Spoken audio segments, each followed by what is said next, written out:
Assalamualaikum warahmatullahi wabarakatuh. Di sini kelompok kami akan mempresentasikan tentang benign prostatic hyperplasia atau biasa disingkat dengan BPH. Ini kelompok kami terdiri dari 10 anggota kelompok yang dapat dilihat pada slide.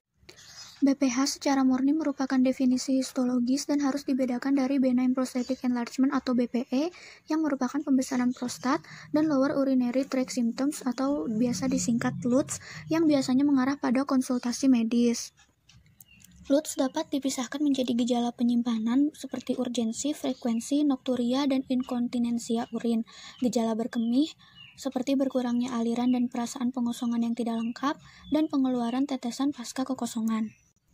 LUTS pada pria usia lanjut secara dominan disebabkan oleh perubahan urodinamik saluran kemih bagian bawah, seperti obstruksi prostat jinak dan aktivitas destrusor yang terlalu berlebih atau kurang.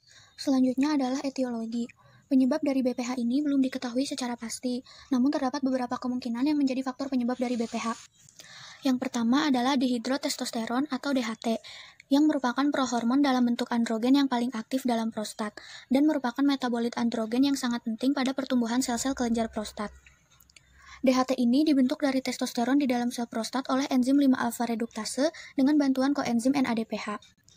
Kemudian, DHT yang telah terbentuk ini akan berikatan dengan reseptor androgen dan membentuk kompleks pada inti sel. Selanjutnya, terjadi sintesis protein growth factor yang menstimulasi pertumbuhan sel prostat. Pada BPH ini, aktivitas 5-alfa reduktase dan jumlah reseptor androgennya lebih banyak, sehingga menyebabkan sel-sel prostat pada BPH lebih sensitif terhadap DHT, sehingga replikasi selnya lebih banyak terjadi dibandingkan dengan prostat normal. Selanjutnya adalah ketidakseimbangan antara estrogen dengan testosteron. Semakin bertambahnya usia, kadar testosteronnya semakin menurun, sedangkan kadar estrogennya relatif tetap, sehingga perbandingan antara estrogen dan testosteronnya relatif meningkat. Di dalam prostat ini, estrogen berperan dalam terjadinya proliferasi sel-sel kelenjar prostat dengan cara meningkatkan sensitivitas sel-sel prostat terhadap rangsangan hormon androgen, meningkatkan jumlah reseptor androgen, dan menurunkan jumlah kematian sel-sel prostat atau apoptosis.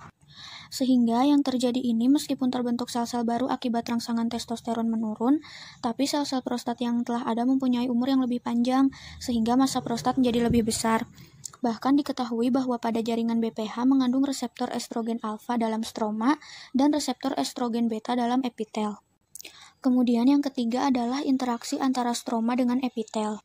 Diferensiasi dan pertumbuhan sel epitel prostat secara tidak langsung dikontrol oleh sel-sel stroma melalui suatu mediator, yaitu protein growth factor. Kemudian, setelah sel-sel stroma mendapatkan stimulasi dari dihidrotestosteron dan estradiol, sel-sel stroma ini akan mensintesis growth factor yang selanjutnya akan mempengaruhi sel-sel stroma itu sendiri, baik secara intrakrin maupun autokrin, serta akan mempengaruhi sel-sel epitel secara parakrin. Stimulasi tersebut akan menyebabkan terjadinya proliferasi sel-sel epitel maupun sel stroma. Kemudian yang keempat adalah berkurangnya kematian sel prostat. IGF ini mengatur proliferasi sel dan apoptosis melalui sistem kompleks yang tergantung pada ekspresi reseptor dan protein pengikat. Pada jaringan BPH, ekspresi dari IGF ini meningkat sehingga apoptosisnya pun meningkat. Apoptosis pada sel prostat ini merupakan mekanisme fisiologis untuk mempertahankan homeostasis kelenjar prostat. Pada apoptosis, terjadi kondensasi dan fragmentasi sel yang selanjutnya sel-sel yang mengalami apoptosis akan difagositosis oleh sel-sel di sekitarnya. Kemudian akan didegradasi oleh enzim lisosom. Sedangkan pada jaringan normal, terdapat keseimbangan antara laju proliferasi sel dengan kematian sel. Kemudian yang kelima adalah teori sel stem.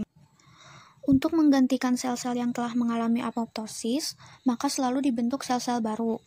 Di dalam kelenjar prostat ini dikenal suatu sel stem, yaitu sel yang mempunyai kemampuan berproliferasi sangat ekstensif. Kehidupan sel stem ini sangat tergantung pada keberadaan hormon androgen, sehingga jika hormon ini kadarnya menurun seperti yang terjadi pada kastrasi, menyebabkan terjadinya apoptosis.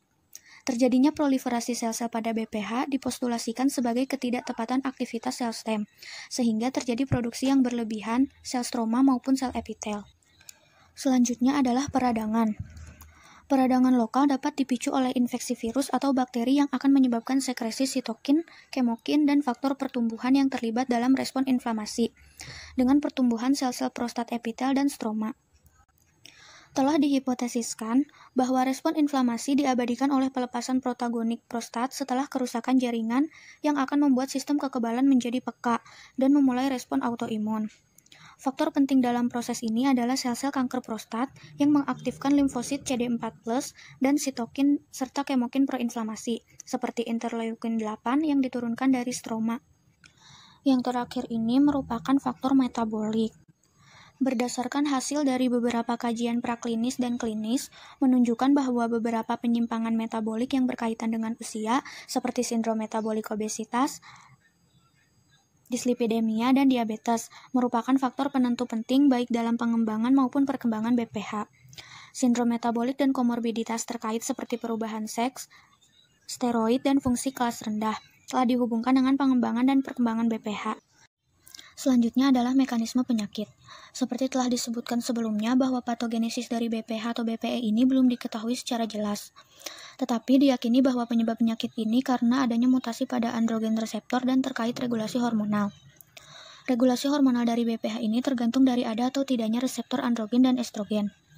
Aktivitas dari enzim 5-alfa reduktase juga mempengaruhi peran penting dalam patogenesis dari BPH. Androgen reseptor ini banyak diekspresikan di jaringan epitel tubuh dan adjacent stroma.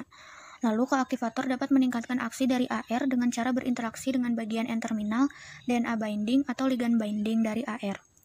Pada histopatologi, BPH adalah hiperplasia nodular dan bukan hiperplasia difus yang memengaruhi zona transisional dan periuretral pada prostat.